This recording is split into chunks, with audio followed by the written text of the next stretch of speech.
crazy week ahead of us. We're going to do some fun family time this weekend.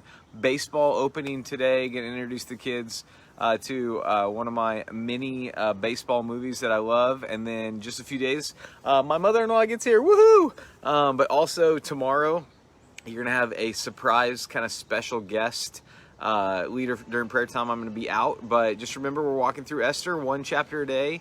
So super simple. Today, chapter 2. But good morning, Jenny. Morning, James.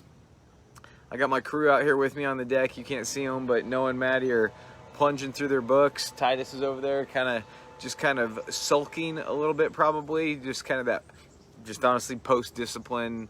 Turns out that he's not the neighborhood alarm clock screaming and yelling. So that's kind of our life today, but pumped to be with you all. Really have loved our study of Esther already and breaking into it. Want to give you just a few updates and reminders before we jump in this morning. One, so excited for church this weekend. Want to encourage you, make sure you register just so we can know where we're at and kind of how we can serve you best as you arrive. That both of our services, just in observance of the mayor's mandate, we're making it more of a request / understanding. Why wouldn't we all want to obey the government when it's not infringing on our ability to worship? And so with that, we're asking both services that you would wear a face covering, just in an effort to submit to the government, but also serve our neighbor. If not, if you feel uncomfortable or that just for some reason breaks with your moral convictions, or you're feeling like it's difficult for you to worship with that, we want to encourage you. We still have our virtual campus that is growing and thriving. It's a great way to invite people that maybe are not only afraid physically to come to church, but maybe they're afraid of acceptance, or maybe they've had some hurts over time, that they have that opportunity as well to worship in kind of a new way and get to know us in a new way. We have loved our time of contemplative prayer during worship. With that said, maybe some of you are going, man, I have been remaining online. I've been part of this virtual campus, but it's not live. I thought I would be tuning in live. Why are we not live streaming the service? And here's why we're not live streaming the service, which is important, I think, for us to explain, and I'm sorry we haven't. But in our old way of doing things, our live stream was adequate. I guess we would put it that way. In our new life post quarantine and the way things are working, is we have so many people online, which is so amazing that God is working in such profound ways, but our system hasn't been able to handle it. So hence the stutters and the cutoffs, and man, I can't tune in and I'm struggling a little bit. Kind of like on a website, like maybe yesterday or Tuesday when LPS sent out its email, their website was overwhelmed. We have been in the process of upgrading our system to make live stream available, and we hope to do that in the next few weeks. But for now, we're still recording the sermons ahead of time and producing them online. Now with that, it's the same exact sermon. Well, not same exact, because there are things that on Sunday I'm like, man, I shouldn't have said that, or ooh, I should have added this, but very close to the same sermon. And so you are getting the same experience as far as the word, but what's unique and what takes worship to that next level, and I just want to challenge you with, is the interaction with others. So maybe if you feel comfortable, that means inviting people into your home. Maybe that means chatting online with our moderators. Maybe that means texting back and forth. But there are ways to engage that are different than maybe we had hoped for in the past. Because God always kind of works in unique ways through unique people. And so with that, as we jump into Esther 2, I think one of the things that's really interesting that's I've never ever noticed before, maybe it's because I've been distracted by this edict that the king gives that bring in all the, basically, to be honest with you, just being frank, the good-looking women. Bring everybody who's beautiful, who's pleasing to the eyes in, and I'm going to pick the prettiest, is what it seems to be. But in this book where God is never mentioned, who's chosen, Esther, is interesting when you read her kind of background and biography, right? Because it says that her mom and dad died when she was young. I was struck by that this morning.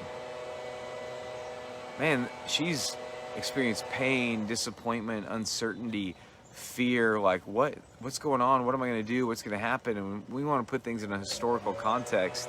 It's not like there was an adoption agency like we have, like Christian Heritage or something like that right down the road that could help out in those circumstances, which I highly encourage you, whether it's Christian Heritage or other adoption agencies, support them in any way you can, whether that's through babysitting, donations, or maybe even actually considering adoption. It's been amazing in our life. And so we see Mordecai, her uncle, adopts her, and it says in the beginning of the chapter that he treats her or raises her as his own daughter. So there's this theme, and I wrote this in my journal. I think this is really interesting, that we would think that Esther, yes, she's beautiful, we could focus on that, but there's no reason why she should be in the presence of the king. She's had an unbelievably hard life. She's now in the outskirts and kind of the marginalized of society. And so I wrote this: as I read Esther and her ascent to the throne, I'm drawn to the reality that Mordecai was not just a wise spiritual guide, but her adoptive father. He took her as his own daughter, it says in verse 7, meaning Queen Esther was an orphan. Like, let that sink in, that this queen that God's going to use in a mighty way to turn the hand of the king, to redeem and restore so many, was an orphan. Abandoned, unwanted. God uses an orphan and an adoptive father as the redemptive salvific heroes.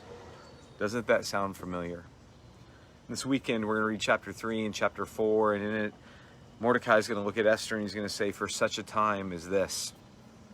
I've thought about that a lot during this season as people have pressed into, can you believe that this is your first year leading the church and this is your first year for such a time as this? And I was just reminded of what it says in Galatians chapter 4. It says this: but when the fullness of time, for such a time as this, when the fullness of time had come, God sent forth his son.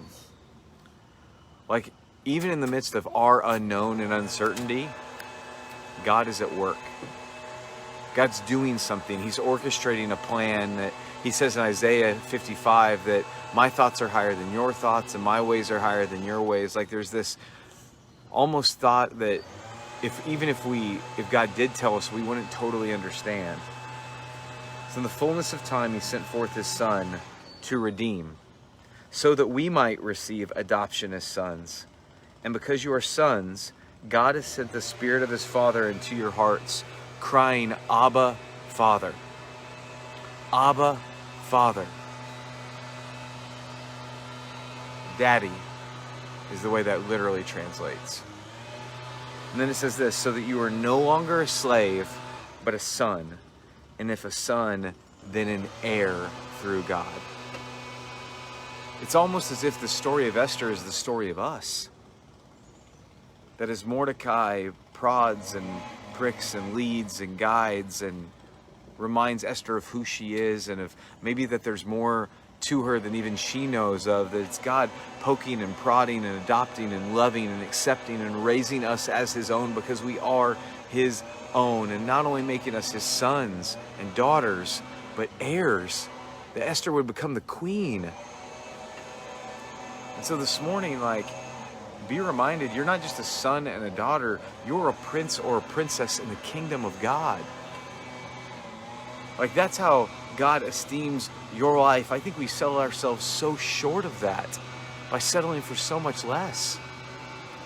And so today, be reminded of two things. One, you're a prince or a princess, but two, everybody you interact with, God has that same desire and hope for them to take the marginalized, the weak, the downcast, and to set them on the throne for such a time as this. And maybe for such a time as this, we've been picked, chosen, set aside, not just to slow down for the sake of slowing down, not just for some internal reflection, though that needs to be thought of, but also that we may see others, that we may speak life and truth in them in the same way that Mordecai speaks life and truth.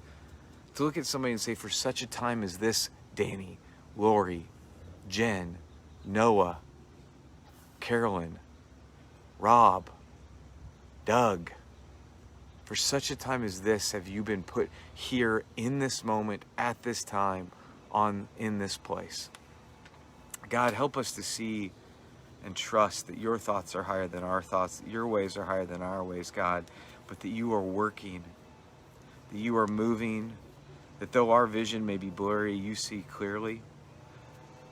Though we may have our hearing distracted by a weed eater and a blower, you hear clearly the cry of our hearts, Abba, Father. And so God, we cry out this morning, Daddy.